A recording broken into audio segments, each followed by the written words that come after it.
आज हम लोग बिलियन का तीसरा भाग स्टार्ट करने जा रहे हैं, जिसके अंतर्गत हम लोग प्रतिशत, पार्ट पर मिलियन, मूल अंश, मूलरता और मूललता के बारे में विस्तार से जानेंगे।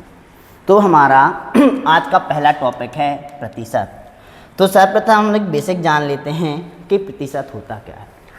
प्रतिशत के बारे में आपने पढ़ा होगा कि प्रतिशत हमेशा किस में से निकाला जाता है? 100 भाग में से निकाला जाता है।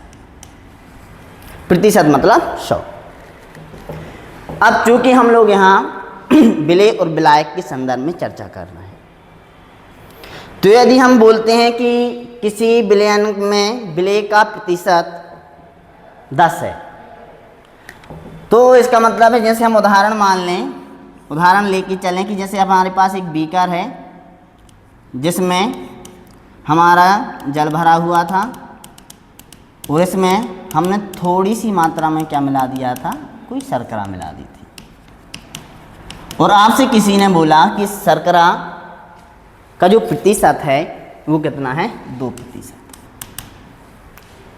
है ना। और जो बिलियन है, यहाँ पे हम देखेंगे बीकर में मार्किंग होती है, जैसे यहाँ पे लिखा 50 ml और यहाँ पे लिखा 100 ml। तो टोटल जो हमारे पास बिलियन है वो कितना है? 100 ml।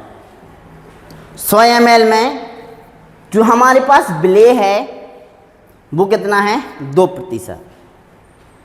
अर्थात यदि पूरा बिलियन यदि 100 ml है तो हमारा जो विलय है वो कितना होगा?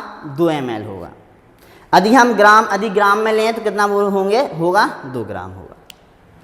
चलिए, तो यहाँ पे हम देखेंगे प्रतिशत क्या है। तो प्रतिशत का मतलब है बिलियन के 100 भाग में उपस्थित विलय के भागों की संख्या। यदि ये पूरा बिलियन 100 भाग है तो हमें पता करना पड़ेगा कि विलय के कितने भाग हैं। वो क्या कहलाता है? प्रतिशत कहलाता है। जैसे यदि हम मान लें कि ये जो बिलियन है 2 अवयवों से मिलकर बना है, A प्लस B, और हमें पता करना है कि हमें ये पता है कि दोनों अवयव की जो मात्रा है, मान लीजिए कितनी है? 200 ग्राम है। और जो हमारा A है वो कितना है? 5 ग्राम है या 10 ग्राम है? 5 ग्राम मान के चलिए। तो आपके पास प्रश्न आया कि बताइए इस बिलियन में जो कि हमारा 200 ग्राम है, इसमें जो ये अवयव है वो 5 ग्राम है, तो उसका प्रतिशत कितना होगा? तो प्रतिशत निकालने के लिए हम क्या करेंगे? प्रतिशत बराबर, इसका जो फार्मूला होता है प्रतिशत बराबर, अब हमें जिस अवयव का प्रतिशत निकालना है, जो अब पहले से जानकार है, जो कम मात्रा में विलय, ज्यादा मात्रा में है विलायक, और विलय और विलायक को दोनों को मिलाएंगे तो क्या बन जाएगा? बिलियन। तो प्रतिशत का जो फॉर्मूला हो जाएगा, क्या हो जाएगा? विलय की मात्रा, चाहे ml में हो चाहे ग्राम में हो, बटे विलयन की मात्रा। और जब प्रतिशत निकाला जाता है तो हमेशा क्या होता है? 100 से गुणा होता है, 100 से मल्टीप्लाई होता है। अब हमें प्रतिशत निकालना है, तो विलय की मात्रा तो हमें दी गई है, कितनी दिख रही है आपको? विलय की मात्रा, आपको विलय की मात्रा दी है 5 ग्राम, तो विलय की मात्रा है 5 ग्राम। और बिलियन की मात्रा, बिलियन की तो नहीं दी है आपको, सॉरी, बिलियन की आपको कितनी दी है? 200। तो बिलियन की मात्रा कितनी हो गई आपकी? 200। आपको क्या निकालना है? प्रतिशत, तो किसका गुणा कर देंगे? 100। तो आप देखेंगे 1 शून्य से 1 शून्य कट जाएगा, 1 शून्य से 1 शून्य कट जाएगा। 2 एकम 2, 2 दूनी 4, बचा कितना? 1। भाग नहीं जाएगा तो 0, यहाँ पे क्या रखेंगे? दशमलव। 2 पंचे 10। तो यहाँ पे आप देखेंगे जो प्रतिशत ए अवयव का प्रतिशत है वो कितना रहेगा? 2.5%। तो जो प्रतिशत की परिभाषा है वो क्या रहेगी? किसी बिलियन के 100 भाग में उपस्थित विलय के भागों की संख्या क्या कहलाएगा? उस बिलियन का प्रतिशत कहलाता है। अब जो प्रतिशत है ये कई प्रकार से आप निकाल सकते हैं। जैसे आपने सुना होगा weight by weight, volume by volume. जैसे यहाँ पे आप देखेंगे प्रतिशत निकालने के कई तरीके होते हैं, जिसमें से पहला तरीका है वेट बाय वेट, मतलब द्रव्यमान में से द्रव्यमान। दूसरा होता है वॉल्यूम बाय वॉल्यूम, आयतन में से आयतन। और तीसरा आपको जो देखने को मिलेगा वेट बाय वॉल्यूम। अभी आपको समझ में नहीं आ रहा होगा, लेकिन आगे चल के आप धीरे धीरे समझ जाएंगे। टेंशन आपको बिल्कुल भी नहीं लेना है। तो यहां पे आप देखेंगे वेट मतलब द्रव्यमान, W जो संकेत है वो किसका है, द्रव्यमान का है, और V मतलब वॉल्यूम मतलब आयतन का है। तो जैसे यहां पे आप देखेंगे कि यदि जो आपका बिले है और जो बिलियन है, दोनों ही आपको ग्राम में दिए हैं, तो आप कौन लगाएंगे, वेट बाय वेट।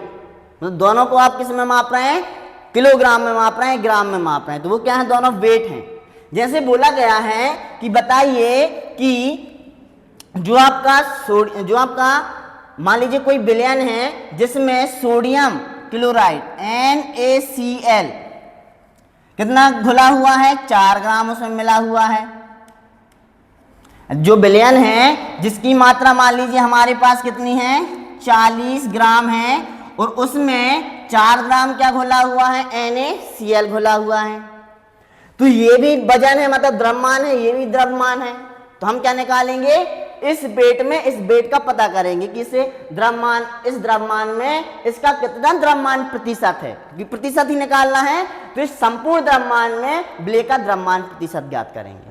फॉर्मूला क्या रहेगा, वही रहेगा, बिले की ग्राम में मात्रा बटे बिलियन का द्रव्यमान गुणित 100। बिले की मात्रा बटे बिलाय की मात्रा गुणित 100। अब चूंकि द्रव्यमान है तो बिले का द्रव्यमान बटे बिलियन का द्रव्यमान गुणित 100। तो यहाँ पे आप देखेंगे बिले का द्रव्यमान कितना है, 4, बिलाय का द्रव्यमान कितना, बिलियन का द्रव्यमान कितना है, 40, और प्रतिशत निकालना है तो किससे गुणा करेंगे, 100। तो 1 शून्य से 1 शून्य क्या हो जाएगा, कट जाएगा, 4 से 4 क्या हो जाएगा, कट जाएगा, बचेगा कितना, 10।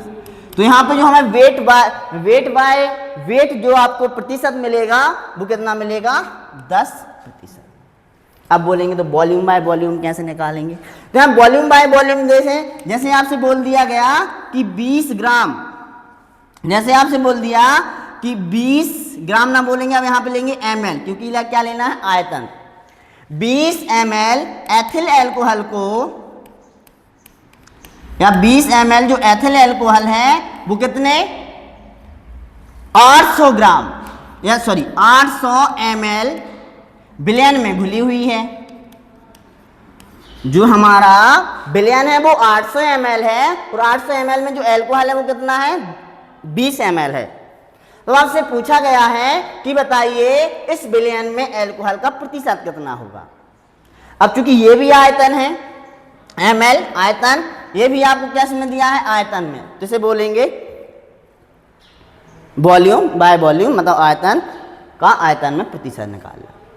चलिए, तो यहाँ पे फिर से फॉर्मूला आप लगा देंगे, तो फॉर्मूला आपके पास क्या होगा, तो यहाँ पे आ जाएगा बिले का आयतन मतलब 20, बिलियन का आयतन मतलब 800, प्रतिशत निकालना है तो 100। क्या आ जाएगा, 2 शून्य से 2 शून्य कट जाएंगे, कितना आ जाएगा, 20/8। तो अब 4 से काटेंगे, 4 दूनी 8, 4 पंचे 20, तो यहाँ पे कितना आ जाएगा, 2.5%। तो यहां पे कौन सा आ जाएगा, वॉल्यूम बाय वॉल्यूम। तो यहां पे आप देखेंगे कि इस 800 ml का जो बिलियन था उसमें एल्कोहल का कितना प्रतिशत है, 2.5%, 2.5%। वहीं जब आप अगला टॉपिक देखेंगे तो इसमें लिखा हुआ है वेट बाय वॉल्यूम। तो यहां पे उदाहरण के माध्यम से समझेंगे। जैसे आपको प्रश्न दिया गया है कि 8 ग्राम शर्करा को 400 ml बिलियन में घोला गया है।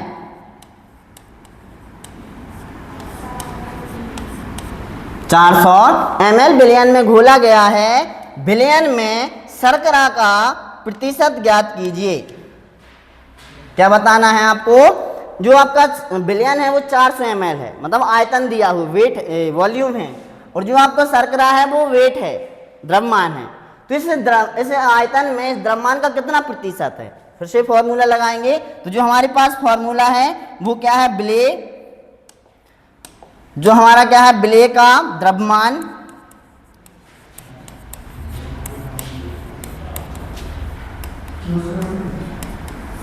बटे विलयन का आयतन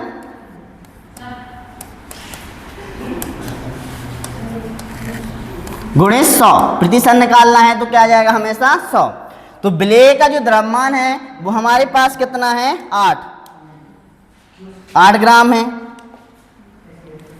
और जो हमारा विलयन का आयतन, विलेय का जो द्रव्यमान है 8 ग्राम है और विलयन का जो आपका आयतन है वो कितना है, 400। प्रतिशत निकालना है तो 100, 2 शून्य से 2 शून्य कैंसिल, कितना आ जाएगा, 4 दूनी 8।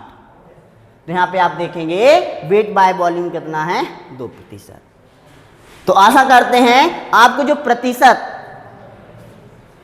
प्रतिशत है वो आसानी से आपको क्या आ जाएगा, निकालना आ जाएगा। चलिए अब जो दूसरा टॉपिक है, दूसरे टॉपिक का नाम है पीपीएम। दूसरा जो हमारा टॉपिक है वो पीपीएम है, जिसका पूरा नाम क्या होता है, पार्ट्स पर मिलियन। इसका जो पूरा नाम होता है पार्ट्स पर मिलियन, अर्थात बिलियन के 10 लाख भाग में उपस्थित विलेय के भागों की संख्या। यदि आपको बिलियन और विलेय से समस्या है तो आप ऐसा समझ सकते हैं कि हमारे पास क्या है, 2 अवयव हैं, एक ए है और एक क्या है, बी है।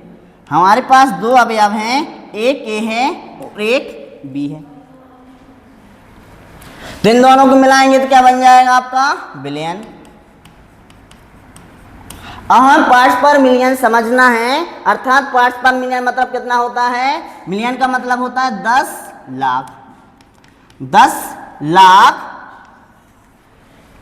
जो आपका अवयव है, 10 लाख अवयव में विलेय के अवयव की संख्या। मान लीजिए यहां पे जो ए है और जो बी है, दोनों का योग कितना है, 10 लाख। और आपसे क्या पूछा गया है, आपसे पूछा गया है अवयव ए की पार्ट्स पर मिलियन में सांद्रता। पार्ट्स पर मिलियन में सांद्रता कम, मतलब जो होती है वो बहुत कम होती है। जैसे यहाँ पे मान लीजिए कि जो बी है आपका, उसका जो मात्रा है वो कितना है, 9,99,999। और जो अवयव एक है इसकी संख्या, इसकी मात्रा कितनी है, 1। अर्थात आप ऐसे समझ सकते हैं कि जो हमारा बी है, जैसे हम विलायक मान लें तो इसकी मात्रा कितनी है, 9,99,999। और जो आपका विलेय है वो कितना है, 1 ग्राम। ये दोनों मिलके कितना बना लेंगे, 10 लाख। कितना बना लेंगे, 10 लाख। तो जो 10 लाख में विलेय की मात्रा है, अर्थात अवयव ए है, उसकी सांद्रता निकालनी है। तो कैसे निकालेंगे, आप देखेंगे अवयव, यहां पे देखेंगे विलेय की मात्रा बटे विलयन की मात्रा गुणित, अब किस में निकाल रहे हैं, 10 लाख में निकाल रहे हैं। प्रतिशत निकालेंगे 100 में, तो हम किसका गुणा करते थे, 100 का। जो पीपीएम है वो कितने में निकाल लेंगे, 10 लाख में। और 10 लाख में कितने शून्य है, 1 2 3 4 5 6। तो कितने का गुणा करेंगे, 10⁻⁶। अब हमें क्या करना है कि जो हमारा विलायक है वो 9,99,999 है और विलेय कितना है, 1 ग्राम है। तो हमें क्या निकालनी है, पीपीएम में सांद्रता निकालनी है। 1 बटे विलयन कितना हो जाएगा, तो ये विलायक, ये विलेय, तो विलयन कितना हो जाएगा, 10 लाख, मतलब 10 के ऊपर 6 गुणित 10⁻⁶। ये दोनों क्या हो जाएंगे, एक दूसरे से कट जाएंगे। तो हमारे यहाँ पे विलयन की सांद्रता कितनी आ जाएगी, 1 ppm। ये केवल हमने आपको समझाने के लिए बहुत आसान लिया। तो यहाँ पे आप पीपीएम का मतलब क्या है, पार्ट्स पर मिलियन, अर्थात 10 लाख बिलियन में उपस्थित विलेय के भागों की संख्या। जो आपके बिलियन के जो कण हैं, यदि आपके कितने हैं 10 लाख हैं, तो आपको ये पता करना है कि उसमें विलेय के कितने कण हैं। वो क्या कहलाएगी, उसकी ppm में सांद्रता कहलाएगी। जैसे कोई दूसरा उदाहरण लेकर यदि हम समझें इसको, जैसे कोई प्रश्न दिया गया है कि जो वायुमंडल है, हमारे जो वायुमंडल में है ऑक्सीजन की जो सांद्रता है, या जो ऑक्सीजन की ग्राम में जो मात्रा है वो कितनी दी गई है आपको, 5 ग्राम। और आपसे बोला गया है कि यदि जो हमारा ऑक्सीजन है वायुमंडल में कितना है, 5 ग्राम है, और बाकी जो सब हैं अन्य गैसों का सबका मिश्रण है वो कितना है, उन्होंने बोला है कि उनका सबका जो मिश्रण है वो कितना है, 1 या आप बोल सकते 10,000 ग्राम है। तो उन्होंने बोला कि ppm में सांद्रता ज्ञात कीजिए। फिर से वही फॉर्मूला लगाएंगे, विलेय कितना है, विलेय का अवयव है 5, बिलियन का कितना हो जाएगा, तो अब जो हमारा टोटल सभी का मिला के दिया है 10,000, है ना। और आपसे क्या पूछा गया है, ppm में। ppm में निकालने के लिए क्या करेंगे, 10⁻6 10 लाख से क्या कर देंगे, गुणा। तो हमारा उत्तर क्या आ जाएगा, 5/10,000 इंटू 10⁻6, मतलब कितने शून्य हैं, 6 शून्य हैं। 3 शून्य से 3 शून्य क्या हो जाएंगे, कैंसिल हो जाएंगे। 4 से 4 शून्य क्या हो जाएंगे, कैंसिल। बचेगा कितना, 5 × 100, तो क्या आ जाएगा 500। तो ऑक्सीजन की ppm में सांद्रता कितनी हो जाएगी, 500 ppm। तो होती है ppm में सांद्रता। चलिए अब अगला टॉपिक देख लेते हैं। अगला जो टॉपिक हमने लिया था वो क्या था, मूलरता।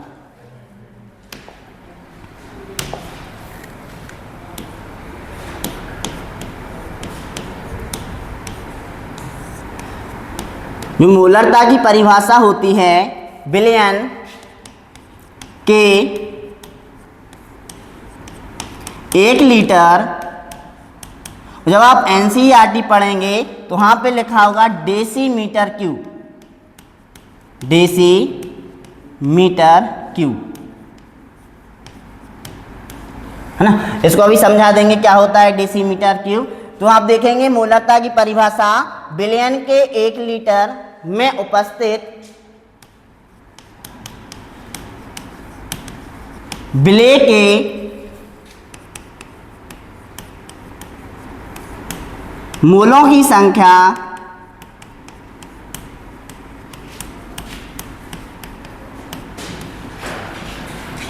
संख्या विलयन की मूलरता कहलाती है। इसकी इकाई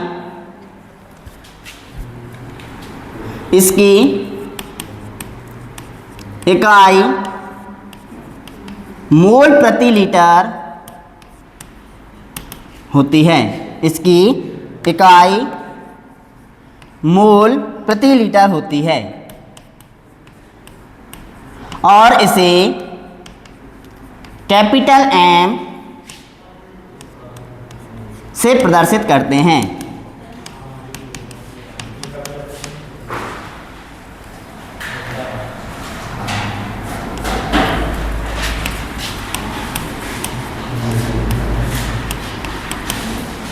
अब यहाँ पे आपको मोलों की संख्या, 2 शब्द यहाँ पे आए नए आपको मिलेंगे। आपका प्रश्न हो सकता है कि मोल क्या होते हैं, और दूसरा जो हम नया टॉपिक मतलब आपको टर्म मिलेगा वो है डेसीमीटर क्यूब। तो यहाँ पे आप देखेंगे कि जो डेसीमीटर होता है वो क्या होता है, 10 सेंटीमीटर बराबर 1 डेसीमीटर होता है।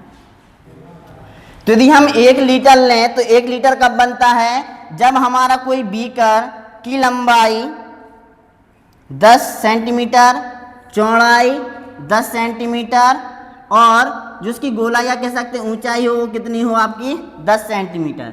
यदि आपका जो बिलियन है, सॉरी जो बीकर है वो 10 सेंटीमीटर लंबा, 10 सेंटीमीटर चौड़ा और 10 सेंटीमीटर ऊंचा हो, तो उसमें जो बिलियन बनेगा उस बिलियन का जो आयतन होगा वो कितना होगा? 1 लीटर। क्योंकि आपने आयतन का सूत्र पढ़ा होगा, लंबाई गुणे चौड़ाई गुणे ऊंचाई। तो यहां पे हम देखेंगे कि हमारा जो बीकर है वो कितना? 10 सेंटीमीटर लंबा, 10 सेंटीमीटर चौड़ा और 10 सेंटीमीटर क्या है? ऊंचा। तो इस बीकर का जो आयतन है वो कितना होगा? 10⁻³ सेंटीमीटर क्यूब। अब यहां पे आप देखेंगे कि 1 डेसीमीटर बराबर कितना होता है? 1 सेंटीमीटर। अर्थात हम लोग क्या कर सकते हैं कि 10 सेंटीमीटर की जगह क्या लिख सकते हैं? 1 डेसीमीटर। यहां पे हम लोग 10 सेंटीमीटर की जगह क्या लिख सकते हैं? 1 डेसीमीटर लंबा, 1 सेंटीमीटर 1 डेसीमीटर चौड़ा और 1 डेसीमीटर ऊंचा। अर्थात क्या आ जाएगा? डेसीमीटर गुणे डेसीमीटर गुणे डेसीमीटर, अर्थात क्या आ जाएगा? डेसीमीटर क्यूब, है ना? क्योंकि 1 लीटर बराबर 10⁻³ सेंटीमीटर क्यूब। और आपको पता है कि 10 सेंटीमीटर बराबर 1 डेसीमीटर, तो यहाँ पे क्या आ जाएगा? इसकी जगह हम क्या लिख देंगे? Decimetre cube. तो ये ध्यान रखेंगे। तो यहीं पे लिखा हुआ है कि बिलियन के 1 लीटर उसी क्या बोल सकते हैं? डेसीमीटर क्यूब में उपस्थित विलेय के मोलों की संख्या। अब आपका प्रश्न आ सकता है कि मोल क्या है, मोल कैसे निकालेंगे, है ना? तो मोल निकालने के लिए हम लोग क्या करते हैं? मोल बराबर होता है किसी पदार्थ के जो मोल है, हम उसे कैसे निकाल सकते हैं? मान लीजिए कि हमारे पास लिखा हुआ है 40 ग्राम NaOH, 40 ग्राम NaOH, और लिखा हुआ है 36 ग्राम H2O, और आपसे पूछा गया है कि मोल निकालिए, मोल। तो 40 ग्राम जो NaOH है उसका मोल निकालने के लिए जो फॉर्मूला होता है क्या होता है? विलेय का ग्राम में द्रव्यमान। अब विलेय ना मान लीजिए कोई पदार्थ, बस पदार्थ का द्रव्यमान। तो इस पदार्थ का द्रव्यमान क्या है आपका? 40 ग्राम बटे उसका मोलर द्रव्यमान या अणु द्रव्यमान। तो अणु द्रव्यमान कितना होगा? सोडियम का द्रव्यमान कितना है? 23, ऑक्सीजन का 16, हाइड्रोजन का 1, टोटल कितना हो जाएगा? 40। तो आप देखेंगे पदार्थ की ग्राम मात्रा 40, अणु द्रव्यमान भी 40, तो उसके जो मोल आ जाएंगे वो कितना आ जाएगा? 1 मोल। क्योंकि सूत्र क्या होता है? मोल बराबर पदार्थ की ग्राम में मात्रा, पदार्थ की ग्राम में मात्रा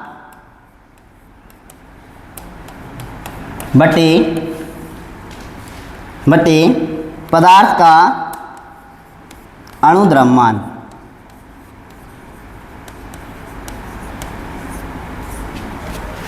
तो क्या हो जाएगा यहाँ पे? 40/40। ऐसे यदि हम जल का निकालें तो पदार्थ की ग्राम में मात्रा 36, अणु द्रव्यमान निकालें तो हाइड्रोजन का 1, लेकिन 2 हाइड्रोजन है तो 2, ऑक्सीजन का 16, दोनों कितना हो गया? 18। तो इसका अणु द्रव्यमान कितना हो गया? 18। तो इसका जो मोल आ जाएंगे वो कितने मोल आ जाएंगे? 2 मोल। किसी कोई समस्या तो नहीं? अब यहाँ पे चलते हैं कि जो हमारा मोलरता है उसका हम लोग क्या कर लें? सूत्र जान लें कि मोलरता का सूत्र क्या होता है। मोलरता के बारे में आप परिभाषा जान गए हैं। मोलरता बराबर आप मोलरता में क्या देखा? बिलियन के 1 लीटर में उपस्थित विलेय के मोलों की संख्या, और इसकी इकाई क्या है? मोल प्रति लीटर। चलिए, हो सकता है कि आपको कठिन लग रहा हो, तो हम किसके द्वारा समझेंगे? सूत्र के द्वारा, मतलब एक क्वेश्चन के द्वारा क्या करेंगे? मोलरता को समझेंगे। तो हमारे पास एक प्रश्न है ना, और प्रश्न क्या कहता है कि यहां पे प्रश्न की 80 ग्राम NaOH को 80 ग्राम NaOH को किस में घोला गया है? 2 लीटर बिलियन में घोला गया है।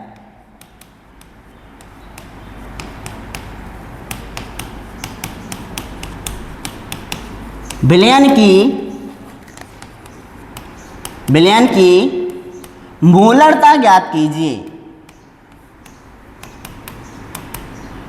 कैसे निकालेंगे मोलरता? अब मोलरता का जो सूत्र है वो क्या है? विलयन के 1 लीटर में उपस्थित विलेय के मोलों की संख्या, तो विलेय के मोल बटे विलयन का आयतन।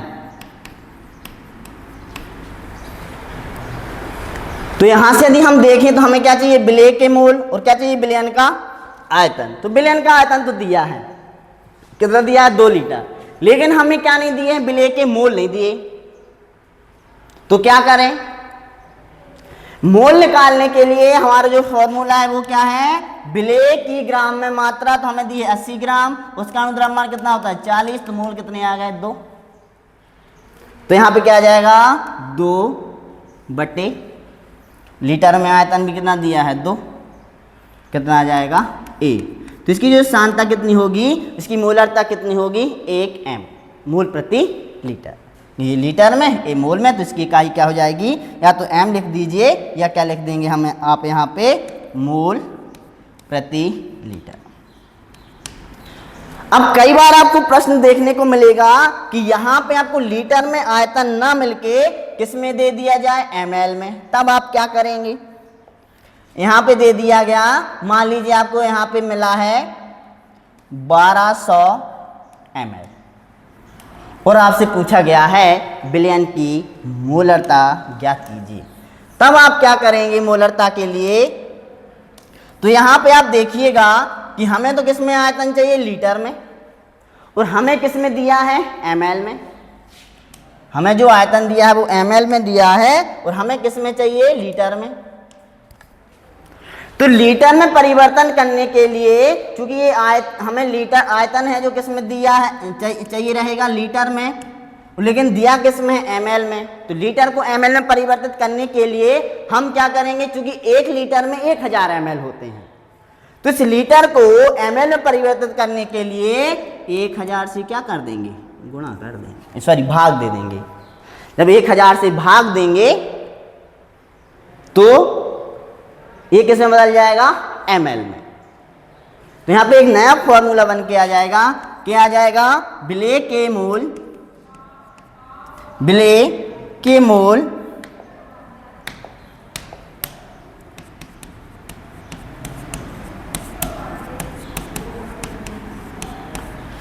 अब ये देखेंगे बटे में, मतलब बटे में है, ऐसे हम पलट देंगे तो किस में चला जाएगा?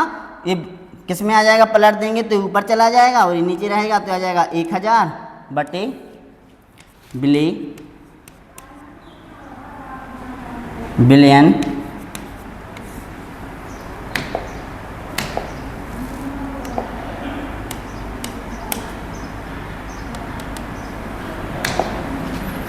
विलयन का आयतन।